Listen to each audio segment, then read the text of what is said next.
Good morning. My name is Carmen Gore. I will be your MC. I'm Vice President and Commercial Banking Officer with Heritage Bank and the Chair of Government Affairs for the Kent Chamber of Commerce, here to welcome you to our 2020 Business and Higher Education Roundtable. And for our legislators that are in the session today, I want to first thank you for the 2019 passing of the historic Workforce Education Investment Act. We believe that some of that information and work came through this conversation that we had 2 years ago. And so we really appreciate your time and attention. We are here with business, education, and legislators to exchange information that will assist in this upcoming legislative session. We all recognize it's going to be a difficult and tough session ahead, but colleges are uniquely equipped to partner with employers to meet local workforce needs to ensure students graduate with job-ready skills. Businesses here are looking forward to moving through this pandemic and recession with the support of our legislators and government officials. And so with that, I want to take now time to thank our sponsors and our platform hosts.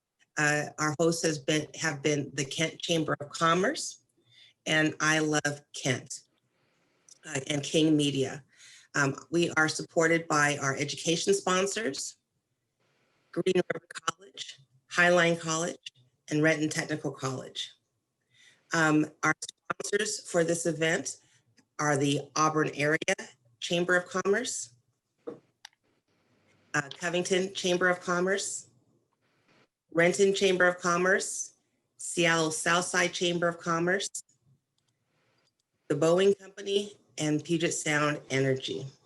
So just want to give you kind of a highlight. We have elected officials on the line with us to walk us through or to participate. I want to confirm. So we have State Representative Deborah Entenman. Normally we give her a round of applause. State Senator Phil Fortunato, State Representative Mia Gregerson, State Representative Jesse Johnson, State Senator Karen Kaiser, State Senator Joe Nguyen, State Representative Pat Sullivan, State Senator Claire Wilson, and Mayor of Kent, Dana Ralph. Thank you all for attending and participating.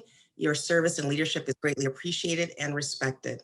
For social media, we're all about social media tags now. So it's hashtag 2020 Biz Higher Ed with the information located on our Facebook Live for you to let people know what you're participating in and to be representative in that fashion. So I want to kind of go over the format for today. We're going to have an opening panel with our presidents from our colleges. We will then go into breakout rooms based on your legislative district that you signed up for. Each session is approximately 20 minutes long for group discussion.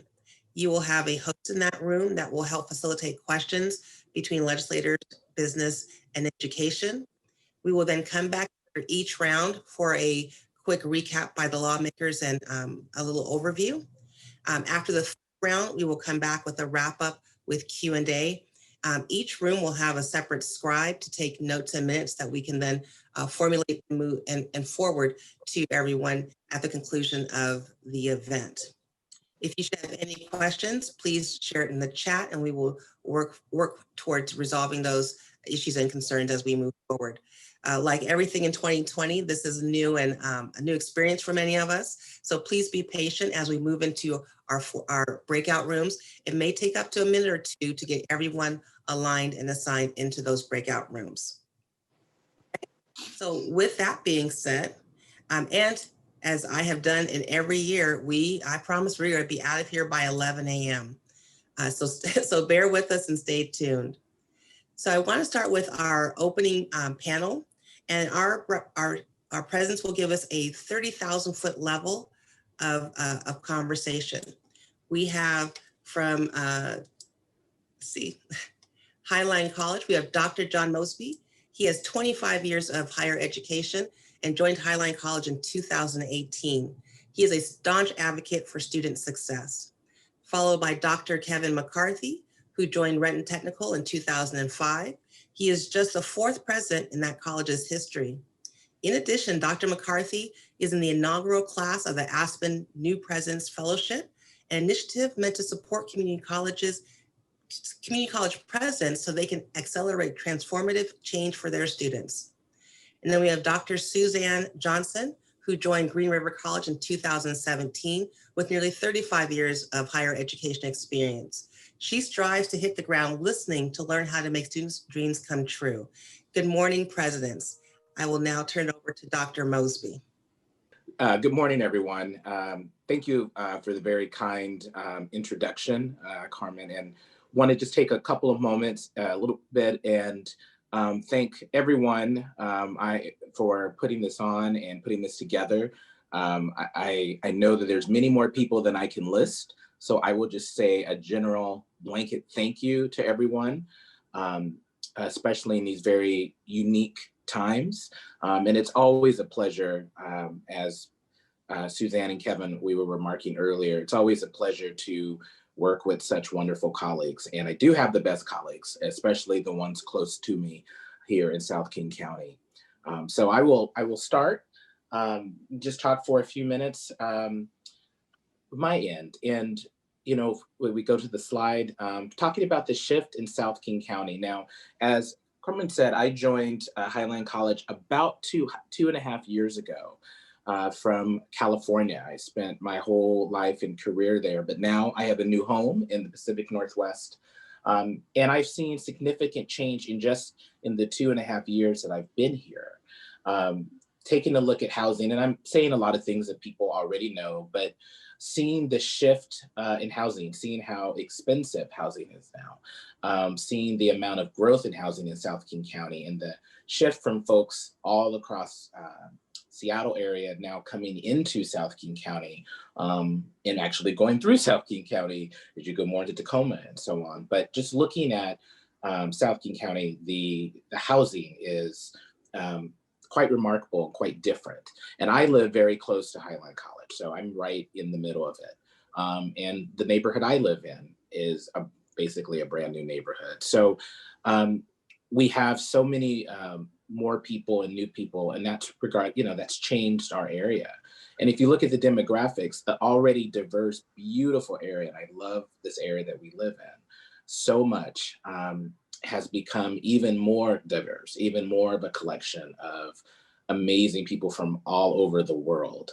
I think that's what makes South King County such a unique place and such a special place, is that it's an open, inclusive area, at least I feel, open and inclusive area where we see folks from all walks of life. But at the same time, when we have folks from all walks of life, it also means we need to serve them sometimes differently, and maybe in a more innovative kind of perspective.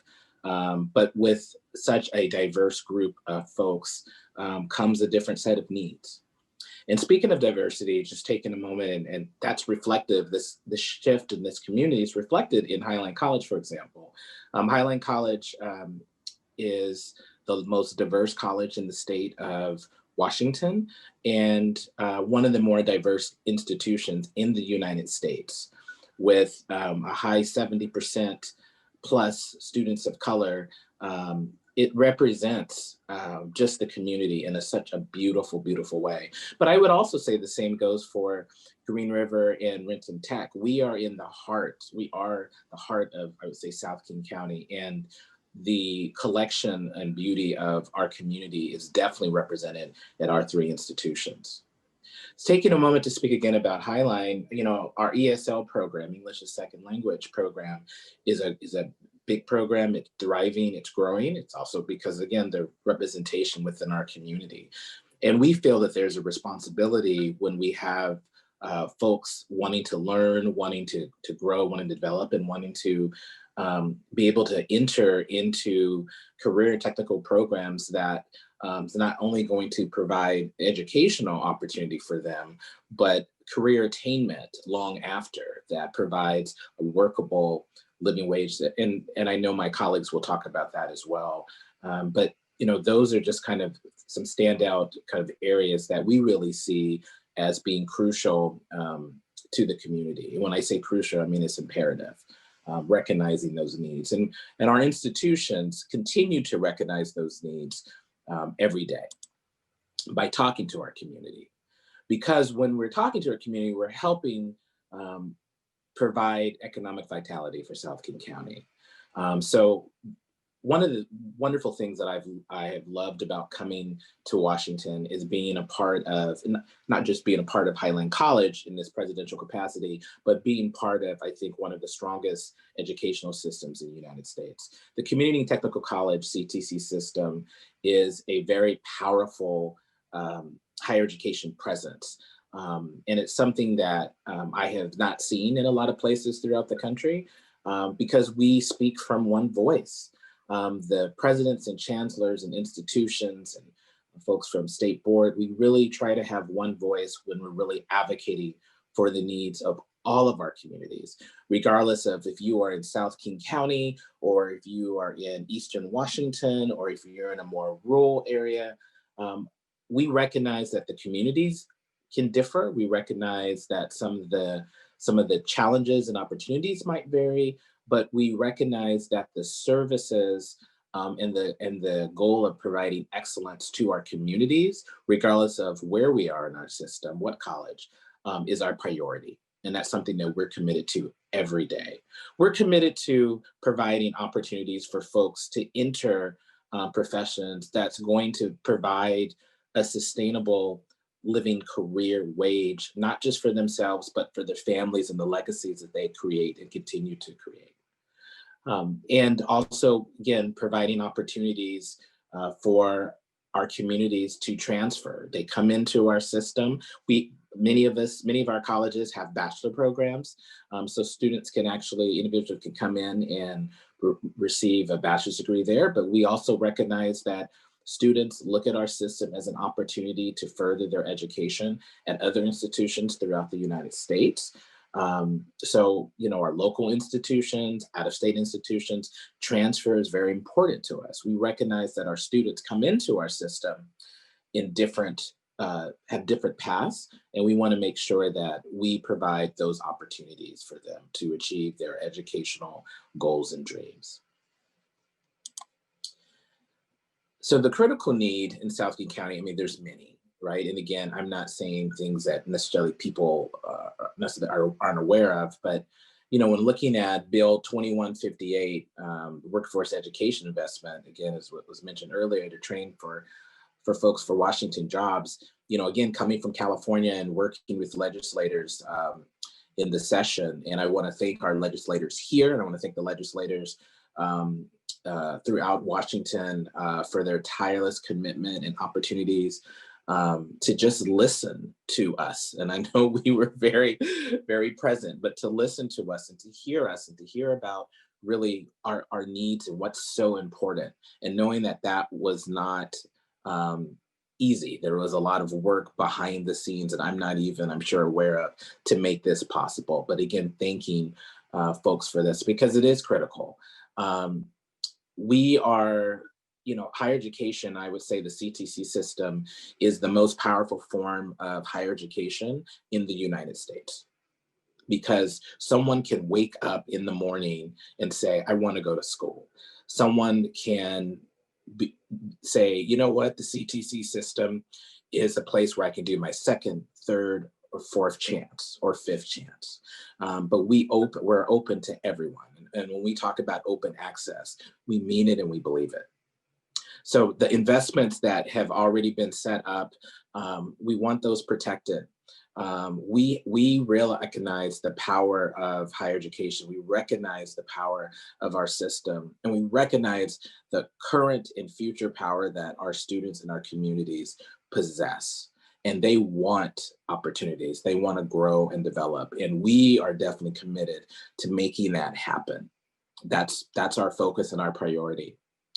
And we are now, for many reasons, living in a COVID world, as Carmen has said in the beginning, asking to bear with us because, there's a lot of newness, right? And, we are living in a COVID world and a COVID higher education world. And our system has worked tirelessly to respond to the needs of our entire community in this COVID world. And it's not just about the virtual education that has been our kind of now current normal, but it's understanding all the services and educational opportunities that go with that and having to adjust. And also knowing that our students, our communities are suffering in a way that they have not suffered before, financially, emotionally, physically, and are looking to the CTC in terms of being able to support them, not just in terms of educational attainment, but quite often safety. And as educational institutions and as leaders here, it is our responsibility to respond to the community in a way that provides not just opportunity, but a framework for their success, physical and mental. And with that, I will turn it over to my wonderful colleagues, starting with Dr. Kevin McCarthy. Thank you. Great, thank you so much, John. It is a pleasure to be here today. So I am so honored to be the president of RTC since 2015, and having gotten to know a number of you in the legislature and in the community, and certainly among my peers, which are so great.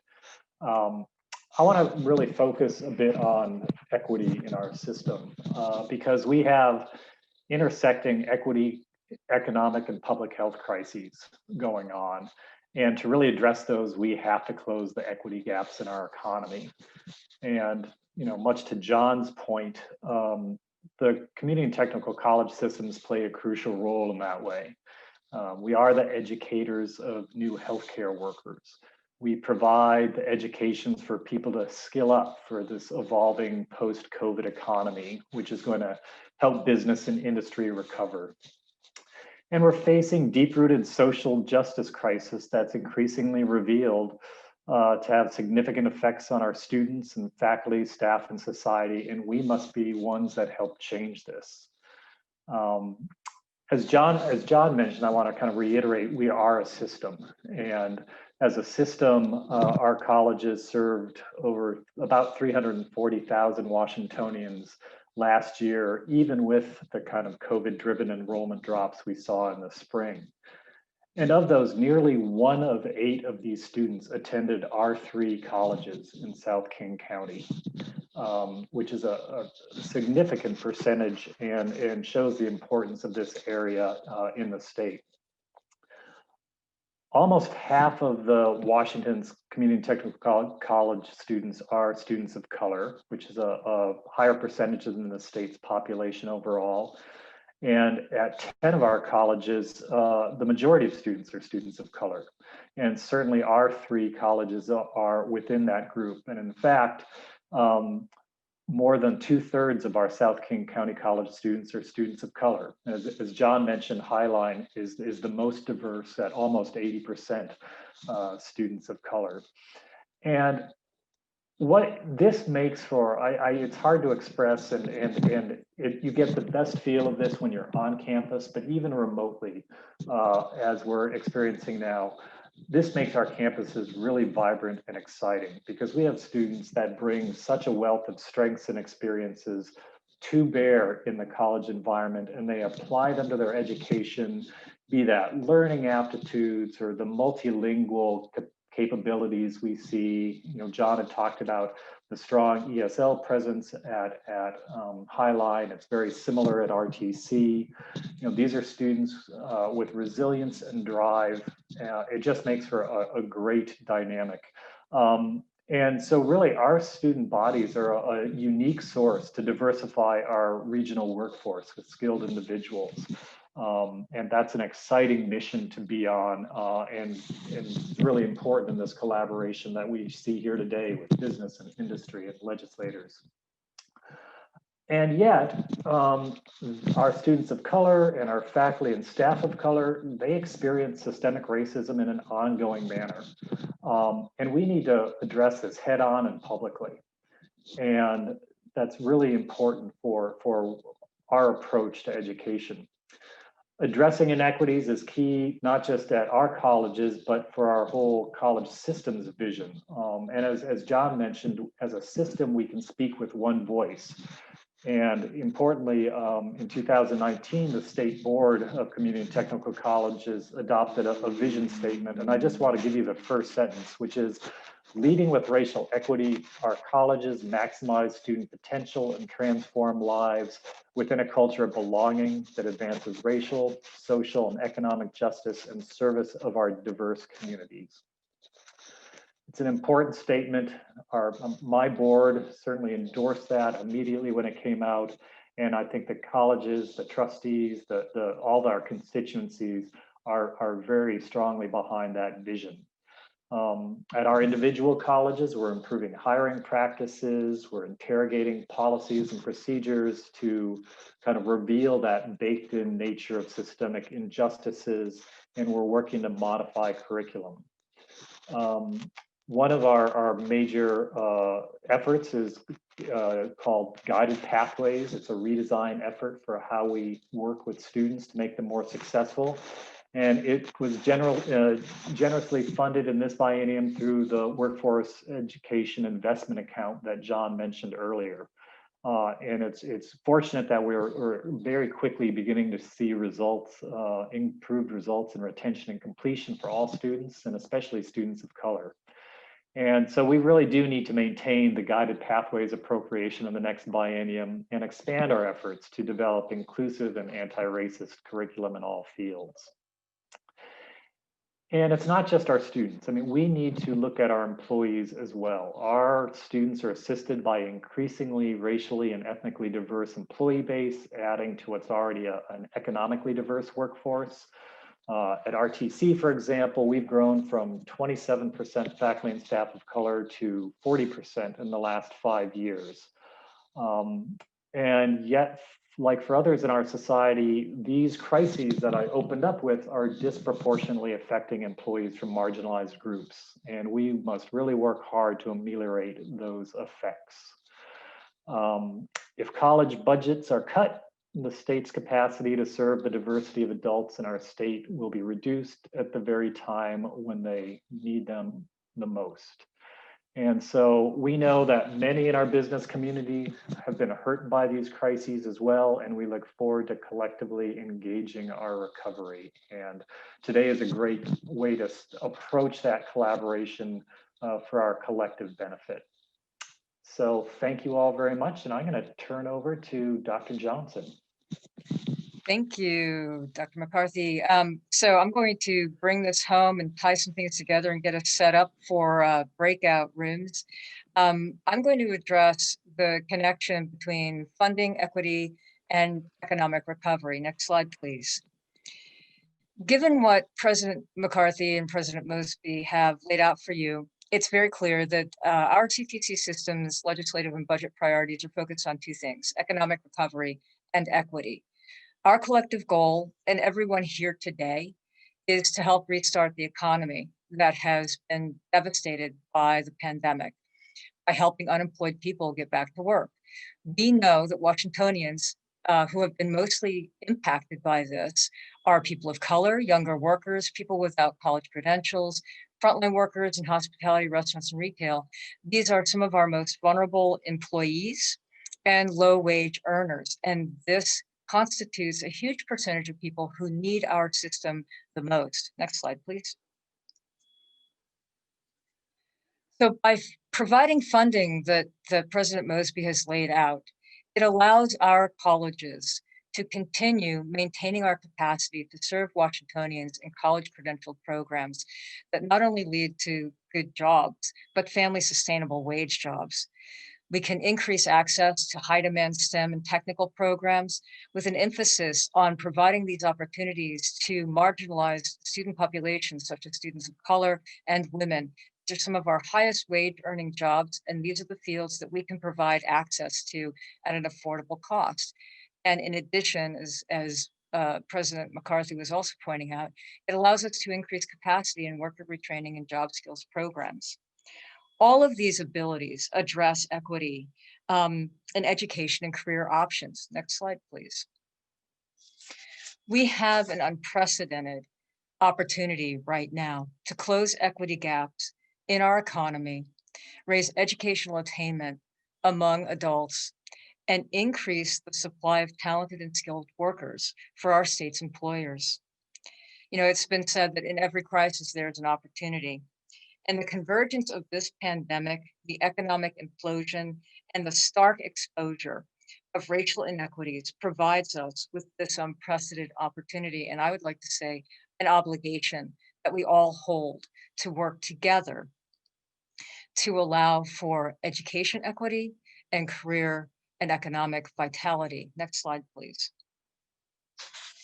So given all of this, our focus of funding, our focus on equity, our focus on economic recovery, the legislative priorities are very straightforward for our system as 34 colleges this biennium. Not that they haven't been the focus prior to bienniums, but this year of any year that we've ever faced, much like the pandemic, much like the exposure of the inequities that exist among our communities. This is a time for us to not only sustain our funding, but increase enhancements to allow for economic mobility for all of our citizens. It is said that an equitable society provides economic and social mobility for all of its citizens. And education equity is the path to this mobility and to an equitable society. I'm going to say this again. An equitable society provides economic and social mobility for all of its citizens. And education equity is the path to this mobility and to an equitable society. That's a foundational statement that helps explain why the priorities are the way they are. We must protect investments in educational opportunity, as both of our esteemed presidential colleagues have pointed out. In our prior biennium, the passage of 2158 was remarkable. The Workforce Education Investment Act got national attention because of what it promises to do. We must maintain that. Advance equitable economic recovery. And equitable economic recovery requires that we provide education equity, access to available career pathways to all citizens. Next slide, please. And lastly, the priorities focus on supporting workforce training for well-paying jobs. There's 3 focuses for us: worker retraining programs, job skills training programs, and our capacity to build college programs that are high demand, including nursing, allied health, information technology, computer science, advanced manufacturing, and others. We are an essential partner to the legislature, to our chambers, to our business and industry partners. We collectively can help contribute to an equitable society by ensuring equitable pathways to education and career options for all of our citizens. And it's with that, it brings us together today in terms of the beginnings of our work again, as the biennium and the legislative session approaches. Thank you all. It's an honor to be part of this event today. It's an honor to be part of this panel, and I'm looking forward to our conversations. Thank you, and I'm handing it over, I think, back to Carmen. Thank you, President Johnson. So I would also like to introduce Scott Schaefer as our production manager. And so Scott will be assigning you to breakout rooms. If you are in a room that you did not mean to or want to switch rooms, you can do that on your own. We will move our breakout times in round 1 down from 20 minutes to 15 minutes to be on time. And I was also received a notice that we have Representative Steve Berquist has also appeared. Note to self that breakouts, the 11th and 37th districts are being combined into the 33rd for representation and to meet capacity. And so we will begin to move into our round 1 now. I will see you back in 15 minutes. Well, welcome back from round 1. As a note, as we move into round 2, you should fall back into your same rooms, but if there's a change, please send the host a chat that he could reassign you appropriately. We're just going to really briefly just hear from 2 legislators on a recap of their takeaways from round 1. And I already pre-flighted with Representative Sullivan to do so. And Senator Wilson, if you could also maybe do a recap after Representative Sullivan, that would be helpful. And then we'll get to round 2. The key, I think, things that were talked about in our room were access to colleges, to get information to serve as a community resource. The second thing was really ensuring that students had strong basic or soft skills, whether it's the ability to interview, whether it's that work ethic. Those are the things that they feel are lacking somewhat and need to be addressed. And then there was a focus on internships and vocational programs, ensuring that colleges have the capacity and the ability to offer programs that students want, not just degreed programs, but certifications like auto mechanics, so that those students have access to jobs right after they graduate. That was the basic things we talked about in our room. Thank you. Senator Wilson, your initial takeaways. Thanks so much. You know, we really talked a lot about South King County and the impact that this pandemic has had on small business. And again, as we look with issues of equity, we already had problems and things have been exacerbated. And looking at the role CTC can play in working with institutions and with business and with industry to really create partnerships that may not exist. And we think about institutions, we talked about, you know, the partnerships and kind of the cross-system, cross-sector work that will allow partnerships to happen. But we also talked about, if we look at things with an equity lens and we're going to change curricula and do that, how do we also assure, and if we support business, how do we assure that business will also hire and maintain and retain those diverse employees that they are bringing in? So how do we really change the corporate culture and climate as well to maintain the diversity of those individuals that are coming in? So and also the supply chain sector and how elevated that has been because of this pandemic and how critical it's expanded people's perspective of the importance of that and the role that that plays again in this South County area. Thank you. Thank you for your comments. I received a note. Is Representative Berquist available for some comments on takeaways from round one? Yeah, I think we've had a good conversation, especially around like Career Connecting. Well, Career Connect Washington is kind of an organization. We didn't talk about that, but I think there's some relationship there to the discussion around Running Start pathways. With the new guided pathways that we passed in the last couple of years, it's a lot easier now, I think, for community colleges to develop Running Start programs that will lead to trade opportunities for students. And it sounds like the growth there's a lot of potential in South King County to have more opportunities with that. Thank you. And I know that in business and in corporate America, we are moving more towards diversity, equity, and inclusive trainings and in leadership, as well as in hiring and throughout the footprint. So it will merge together in this unique time. So now I'm going to let everyone get back into breakout room number for round two, which we will have hopefully a little quicker and a little more conversation. So see you back in about 15 minutes. So welcome back from round two, talking about training and retraining. I would like to reach out to our legislators for some initial takeaways. State Representative Jesse Johnson, I heard you may have some good comments and takeaways. If there's anyone else, please let me know in the chat and I will call on you next.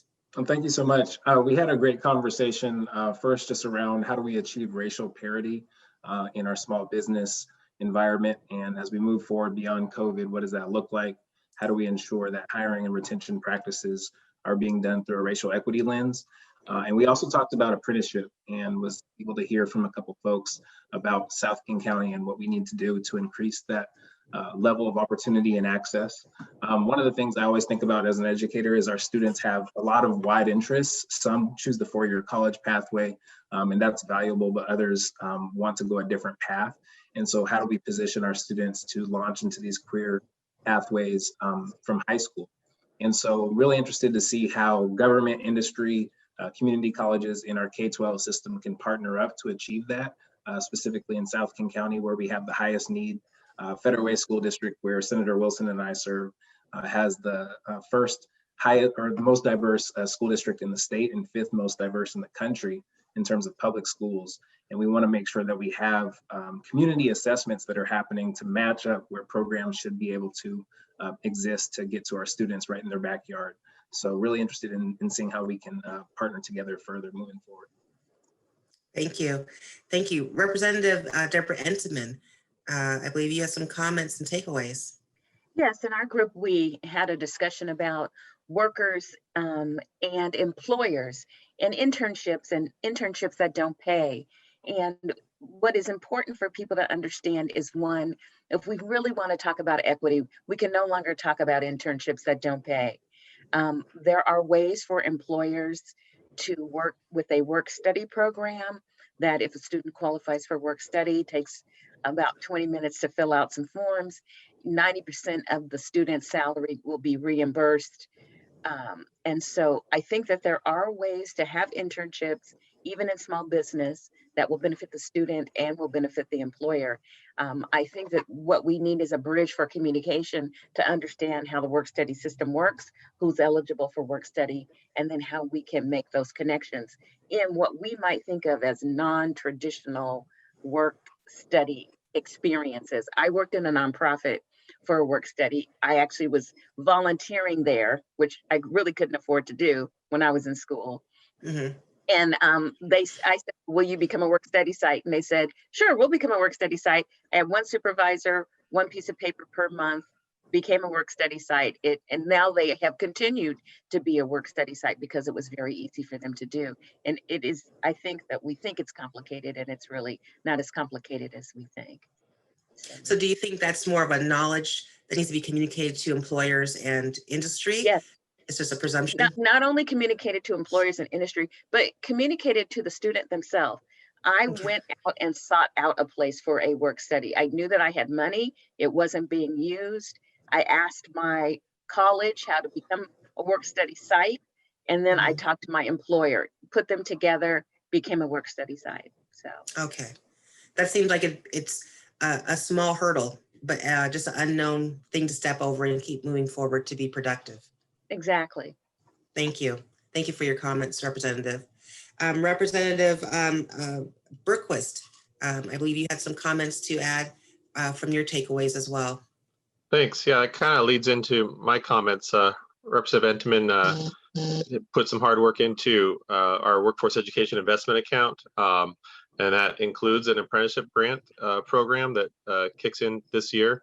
Apprenticeship program providers need to apply, but it supports income eligible apprentices enrolled in those approved apprentice programs. And what I've been hearing from in our breakout room was from businesses saying, we've heard from a lot of different groups offering different opportunities. I didn't know this group existed, or this group, like, we heard from Gear Up, we heard from a few others. We also, in the last week, I've talked to Career Connect Washington about programs. I've talked to United Way about programs. I've talked to Goodwill about programs. Everybody has some great ideas, but that communication needs to come into place. Even like the city of Kent was saying, really involve us as well. Making sure we kind of have that one table that can coalesce around ideas and goals, I think is something that we've been striving for, but is still not in effect. And I'm hearing that's something that I think a lot of businesses, cities, and students would probably really desire. Okay, perfect. Thank you so much. Well, now we're going to head into round 3, which our topic will be barriers to growth. And this will be another 15 minutes for a conversation discussion coming back. And as participants have questions, please send them over through the chat to myself and or the host so that we can facilitate getting those questions questions asked and answered in our final wrap up. So I will send you back to your breakout rooms for round 3, and I'll see you back here in 15 minutes. So it looks like we're coming back from round 3. Hopefully everyone had encouraging conversations on that side. And I'm going to reach out to ask some of our elected officials about the budget priorities and how they plan to protect access, but also, kind of your recap of your takeaway in round 3. And Senator Wilson, I believe you had some good comments in your breakout session. Would you like to give us a recap of? Oh my gosh, I knew you were going to do this to me. Because you are education. Well, I think the most important thing in what I said was leading with equity is going to be critical.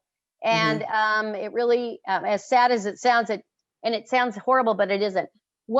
It doesn't really matter what matters is what is and how we move forward. And we know there were issues before, they've been exacerbated. And so we just need to make sure that we're providing pathways and opportunities and education, not to dead end, but education that allows folks to have living wage jobs and to thrive and to continue, their hopes and their dreams. And I cannot remember, you guys, we talked so much, I am dying here, so I'm going to stop. Someone else from my group, help me out here. Who else was in your group that I can reach out to? Rep Johnson. What else did I miss? Because you know what, I get so into it, then I forget when I don't write my notes down. So. We don't write, and that's why we have scribes to help with some of those notes. So we'll be getting those back out to you. Okay, thank you. Wow. As a president, what were some of your thoughts that you heard today and some of your takeaways? From our last session or just overall? Just overall. Well, I always appreciate, and thank you for the question. I always appreciate hearing from folks in the community. It also allows me to step outside my bubble. We're focused on higher ed, I'm focused on Highline, but we need the data from outside, right? To be able to provide, information and to get perspectives about, what we're doing, what we can do better. And I think what was talked about in many of the sessions was about communication. And, I think colleges, we have to meet people where they're at. That's one thing I'm trying to stress at our institution this year is that, we can't expect people to come to us. We have to meet people where they're at. And that's definitely what I think has been a quiet theme coming through this morning. Is that we just need to do better and we need to make sure that communication's coming in from all different areas. And, there's a lot of opportunities out there for individuals, for our communities. When we think about STEM, when we think about students of color, for example, what does that entail? But really it comes down to really education. We talk about these communities of color and how these opportunities are there. But speaking of person of color, there wasn't space created, for this to happen. And there wasn't, when I was younger, no one really came into our community to educate that. And when you don't see folks who look like you, you're not going to identify. It took me until I was in my 30s to realize that there's a possibility for me to be a college president. It took me 30 years to do that, right? And, I'm hitting that 5-0 very soon, but, it took me that time for me to realize that. And that's very real. That's an everyday challenge for many of our communities. And not saying that we're not going into our communities or we're not letting them know, but it almost means we have to be very basic and provide one-on-one, because we have to let these communities who have been poorly represented in these areas know that not only can you do this, but you can succeed. But that's a whole culture shift and a whole different type of educational opportunity and exercise that needs to happen. But I guess I'll end it by saying that I'm very hopeful because of listening to the people today and just the work in the community that I'm very fortunate to be a part of, that there is a lot of energy around that. There's a lot of energy, but there just needs to be better collaboration and communication for that to happen. And again, going back to the CTC system, we're committed to doing that. Okay, very good. And I haven't heard from Senator Nguyen. I didn't call on you. I believe he's still in session. Yeah, I just came back. Sorry, we were doing a caucus meeting. Thank you so much. Oh, the last breakout session was actually pretty interesting. I don't know if we were actually addressing the topic that we were supposed to, but we had talked about the apprenticeship program because one of the gentlemen runs one in Pierce County. So it was just a fascinating experience simply from my perspective. I met with some folks who run a few of these programs across the state. And what I've noticed is that oftentimes it relies on an individual who is very passionate about that state, and being able to replicate something is very, very tough. Also, the resources that you need are oftentimes unique, and relies on a personal relationship with a manufacturer or a corporation or something like that as well. So for us, it was largely how do we fill gaps in the workforce that we know are incredibly important, given the fact that a lot of folks are going to age out of that space, but that need is still there. And then how do we match up the resources within our facilities to actually empower some of these things that we know are effective, but are actually hard to get going. So I don't know if that was what we're supposed to talk about, but that's what we talked about, and it was awesome. So I appreciate the time. Okay, well, since I have you here, Senator Nguyen, can you tell me a little bit, as you head into session, are there ways to protect the funding that's coming through this year? Progressive revenue, 100%, right? Like, I don't think anybody wants to make any cuts for basically anything, because the only things that are available for cuts are going to be things that we know we need to get out of this pandemic. 85% of our budget is either protected by the Constitution or is a federal match that you really wouldn't want to cut in the first place, say, for instance, Medicaid. So I believe we need to be 100% focused on making sure that we have the revenue associated with the need in our state, and not just to cover the budget gap. I think what I would ask for folks is, when we talk about revenue in Washington state, our job as legislators is not just to protect a budget. Our job is to be stewards of the economy and everybody in it. So that means we need to make investments in some of the communities that you serve, that we all serve, and not just worry about one specific thing like a budget gap, so much as how do we make investments in our communities so it's more equitable, just, and works for everybody as well. We haven't done that in the past, and it's a little bit different now. I see some of my colleagues on here as well.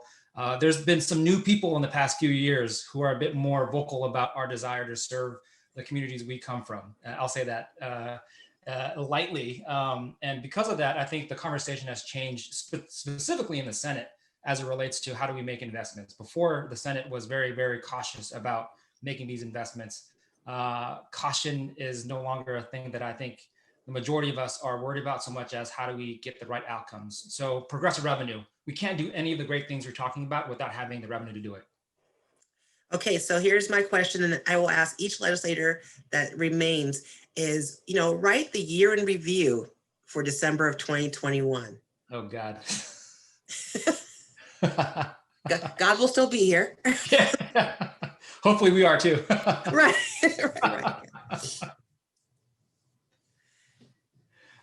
So December 2021, by then, I'm hoping that we've had, wide scale vaccines. There's some semblance of normalcy in terms of being able to operate in our life, but that we don't forget what happened in 2020.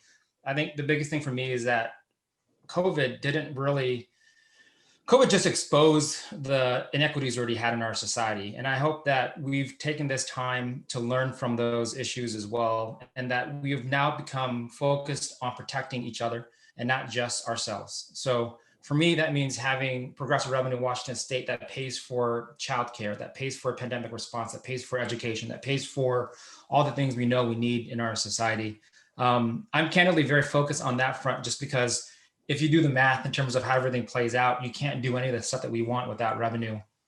And for me, 2021, hopefully that's another election cycle as well. We keep seeing, Dr. Mosby just mentioned this, but the idea of representation in key leadership positions, we keep seeing that increase in Washington state. We saw it increase this past cycle, and hopefully we'll see it again as well. Because fundamentally, I think there's a direct correlation between having people with the lived experiences impacted by some of these decisions being in positions of leadership, I think are going to help move the needle forward. So for me, we have some semblance of normal, but normal is a new paradigm in the sense that we are now taking care of one another holistically. But also we're seeing that folks who've been historically left out of the process are now very much a part of that as well. I would say for me, we're a state where you don't have to do the wrong thing to get what you need to do it right.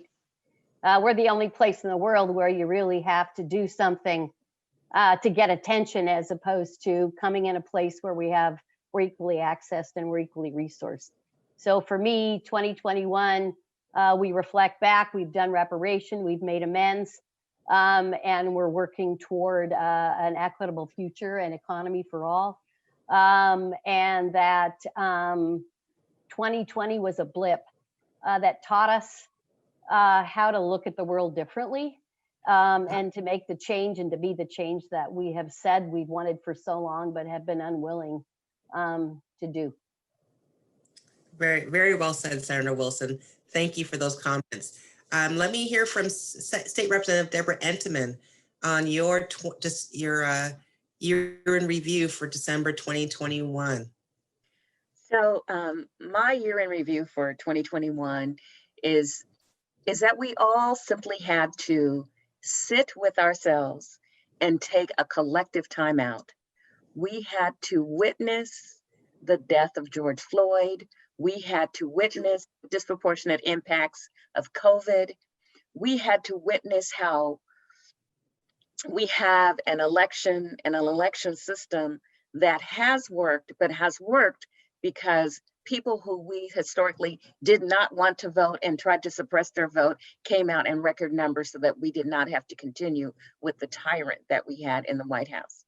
And so as we move forward, we not only have to think about who we are in Washington State, we have to remember what happened globally in our state. And there are things we need to do. We must improve our food supply system. We must improve our food supply system.